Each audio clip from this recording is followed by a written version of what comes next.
before Lionel Messi, before Cristiano Ronaldo, before Ballon d'Or debates on social media, there were footballers so dominant, so feared, so gifted, that defenders changed careers, stadiums fell silent, and history itself bent around them. Yet today, many fans barely know their names. This video is not about disrespecting Messi or Ronaldo. It's about remembering the giants who came before them. Players who, at their peak, were just as good or even better. Pelé wasn't just a footballer. He was football's first global icon. At 17, he won the World Cup. At 21, he won another. At 29, he won his third. Messi and Ronaldo combined have one World Cup. Pelé scored over 1,000 goals in an era where defenders could kick, punch, and hack without punishment. Pitches were uneven. Balls were heavy.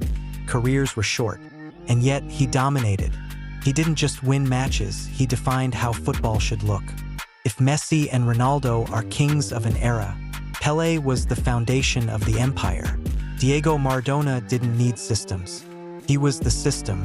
In 1986, he carried Argentina on his back and dragged them to a World Cup title. No Xavi, no Iniesta, no Galacticos, just Maradona against entire nations.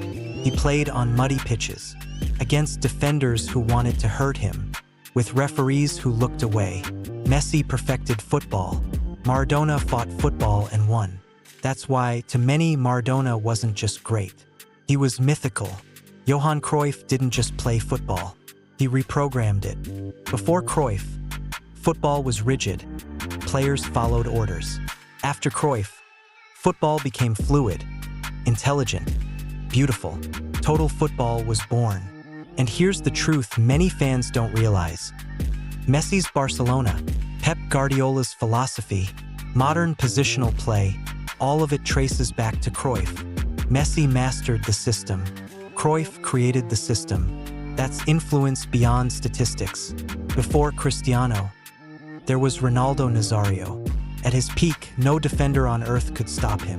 He had Messi's dribbling, Ronaldo's power, and speed that broke defenses. From 1996 to 1999, he was football's final boss. Then injuries happened, knees destroyed, careers shortened, and still he came back and won a World Cup. Many believe, if injuries never happened, the GOAT debate would already be over. Zinedine Zidane didn't dominate every week. He dominated when it mattered. World Cup finals, Champions League finals, iconic nights. He controlled games without pace, without flashy stats, just intelligence, balance, and authority. Messi wins matches. Cristiano decides seasons. Zidane, he owned moments. Michel Platini won 3 Ballon d'Ors in a row as a midfielder. Garrincha won a World Cup almost alone while Pelé was injured. Alfredo Di Stefano built Real Madrid into a European empire. George Best had great talent mixed with rockstar lifestyle but was destroyed by fame. These footballers didn't have Instagram. They didn't have HD highlights, but defenders feared them. And fear is the purest respect in football. So why don't we talk about them often? Because fewer matches were recorded, no social media, shorter primes, no stat obsession. Today, football is measured.